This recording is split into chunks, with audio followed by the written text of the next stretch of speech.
In this video, let me show you how to remove the HeartTrack Launcher in Android. HeartTrack Launcher is an application that allows users to measure their heart rate using their smartphone's camera or sensor.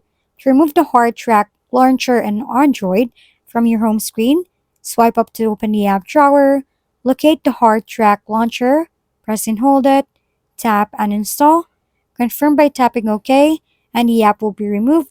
If that doesn't work, you can also uninstall it through Settings. Swipe down your screen and locate where the Settings button is usually located at the top left corner of your screen.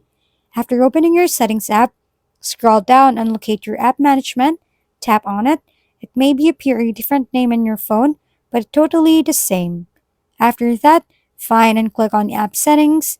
Now just use the search bar at the top to type HeartTrack Launcher. Find and select the HeartTrack Launcher from the list, tap on it, and if it's enabled, you'll see the uninstall option. Go ahead and tap uninstall and confirm, and that's it. The HeartTrack Launcher is now removed from your device. If we've been helpful, kindly give us a thumbs up, and don't forget to hit the subscribe and bell button for more contents. For any questions and suggestions, comment down below.